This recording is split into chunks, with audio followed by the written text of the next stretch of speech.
Hi guys. So one of the things that I really appreciate is when people have good ideas and they share them with other people and they might make your life better or easier.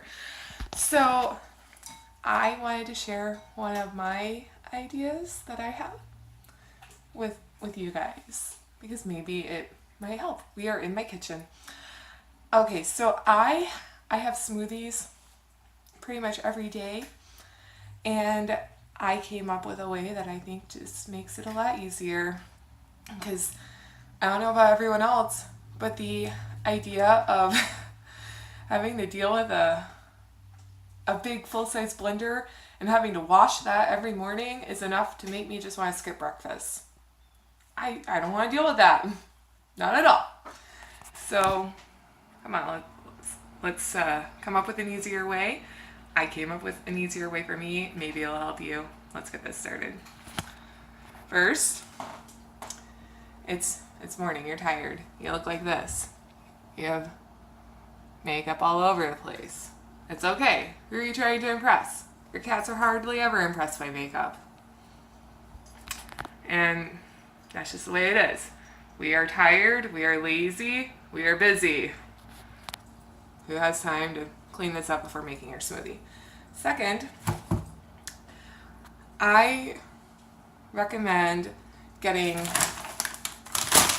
pre-cut frozen fruits because then you don't have to cut them. Fresh fruits are nice, but we are tired, lazy, and busy, so we don't have time for that. And this is going to bring up another suggestion in a little bit. Whole frozen strawberries are very hard to blend. I have a solution for this. And then what else you'll need is you'll want a cup, like this glass I have, that is sturdy and the size of the smoothie that you want to have. So like I typically fill this all up because it's for my breakfast. And you want the opening to be big enough for the real secret to this smoothie hack, an immersion blender. You want the opening of your cup to be big enough for the immersion blender, and it's better if it's glass than something sturdy so that you can just set this down and you don't have to hold it as you are blending your smoothie. I have about 3 or 4 of these, and this is what I use every day. Okay, so next, I recommend some sort of soft fruit. Obviously the most common. Sorry, I'm trying to pull it off. It's hard to do that with one hand. The most common for smoothies are bananas. And bananas are supposed to look like this when you eat them. Actually, this one isn't even totally ripe yet. There's still some green on it. I find that most people don't know when to eat bananas. It should have less green. So this one isn't even really ripe yet, but it's all I've got. It should have less green and it should have some brown speckles on it. It shouldn't have any green at all. And bananas will actually tell you that they're not ready because they won't open easily when they're not actually ripe. When they're ripe, this pops open easily. I'm having to struggle with this. It's not actually ripe. We're gonna go with it. So to make it easier to to blend your frozen fruits, especially things like this, like whole strawberries, put the banana on the bottom so that whenever you do the blending,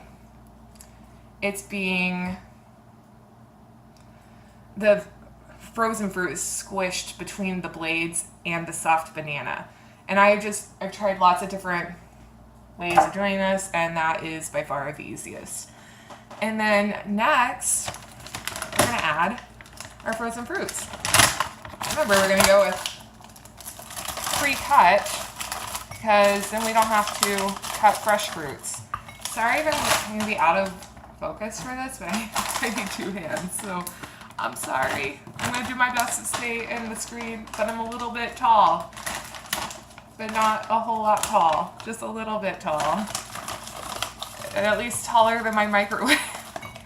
So I've got my bananas, my strawberries, and my pineapple. Okay, so This stuff, I guess, is optional. Not for me. For me, if I don't do this, I'm going to be hungry way before it's time for me to eat again. And I use a protein powder. So I will use this protein powder, and I put this on top, and I follow the directions for this brand. It's 2 rounded scoops using the scoop that they provide.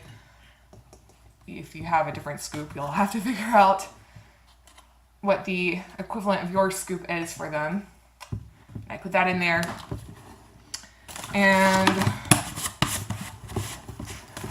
so now it looks like this. I use my milk. I am a vegan, so I use non-dairy milks. Right now I'm using an almond milk, and I fill it up to about right there. You need room for blending. You can always add more milk. And now I'm going to use my Immersion blender, which is the true secret to this hack. And it's probably going to be loud. Sorry, that's just the nature of blenders. So I'm going to just kind of start off by trying to blend the powders so that your powder doesn't go everywhere. And then you're going to thank me for putting those bananas in the bottom in a minute. You just kind of go up and down, kind of do a little bit of that as we blend the fruit between the blender and the bananas. And once it gets to the bananas, those blend up really easily, and so like by then it's a piece of cake. Except not really, because we're responsible adults, so we're not having cake for breakfast. It's a fruit smoothie with protein powder.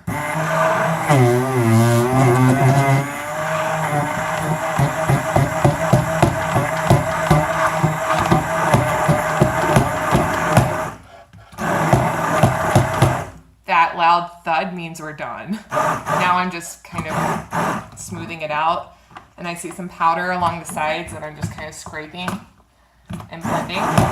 So now it goes to about right there. I'm going to add a little bit more of my milk now that everything's blended, and just fill it up the rest of the way. Okay. And now all I'm doing is just making it the texture I like it to be.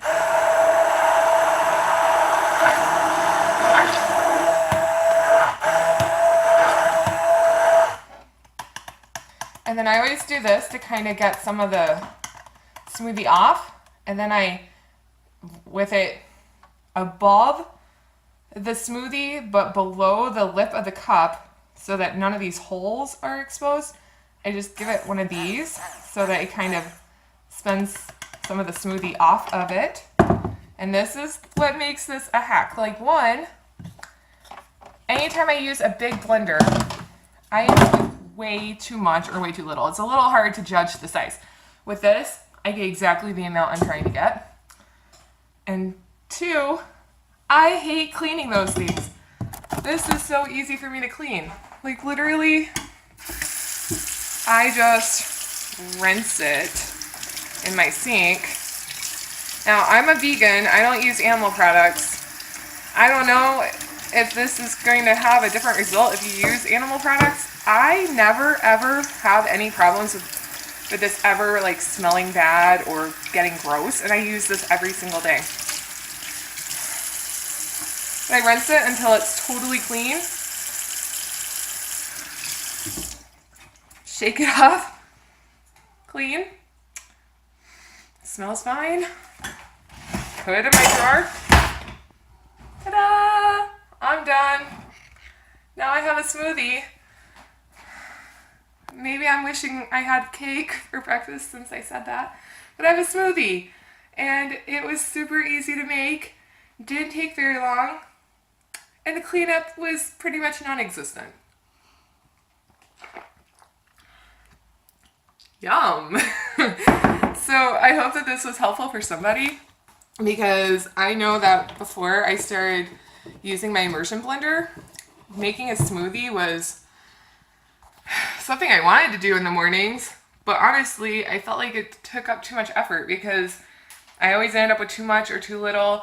It was never the consistency I wanted it to be. And then I had a huge mess to clean because those big, huge blenders, I had a Ninja blender and I loved it. I don't even have that anymore. My roommate broke it. But those huge blenders are a lot more to clean than this little thing. And this has so few parts. Like the big blenders have a lot of parts that you have to clean too. This has so few parts. It just, oh, I do need to, hold on. I just saw something I need to rinse out. It has so few parts that it's easy to clean. And if you rinse it right away, it comes off right away. So yeah, now it's perfectly clean. Okay, I hope you guys have a great day. Let me know if you have any hacks that you've used for breakfast or for smoothies or for life in general that you think might be helpful for people like me who might be tired or lazy, hungry, wearing their makeup from the night before, not trying to impress their cats too much because their cats honestly don't care no matter how much you try to teach them to appreciate glitter. And maybe, did I already say lazy and busy? People like that, maybe. I'm always in a rush in the mornings, so let me know if you have other suggestions too. I hope this was helpful. Maybe if it wasn't helpful, if you're like, oh, everyone knows that idea, Carrie, because like no one ever bothered to tell me, so maybe there's someone out there who also was not on that list of being bothered to be told.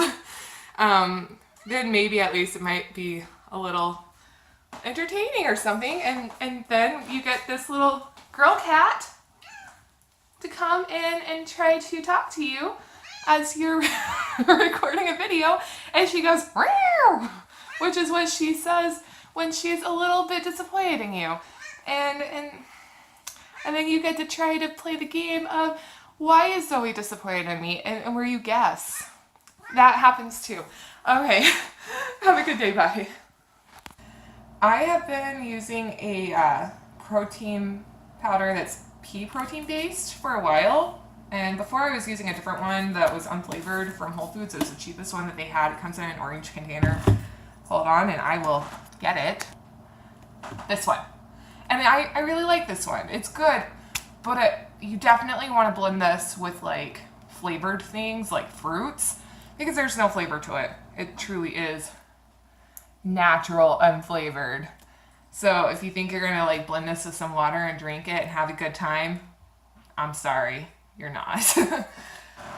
Unless you like things that don't taste like a good time.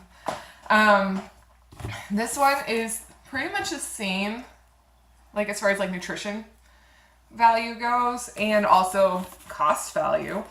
I figured it out. The way that I figure out whether or not a protein powder is going to be a good value is I think of, like I look at their serving suggestions and divide that by how much they give you and think about it as like days, because I do one serving a day. So if it, I mean like this one is like, I don't know, it's from my gym, Lifetime Fitness.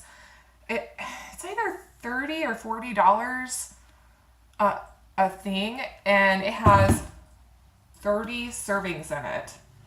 So if I break that down, like $30 to $40 sounds like a lot, but if I break it down, like this is my breakfast, it ends up being like maybe $1 or a little bit more than $1 a day. That's not too bad.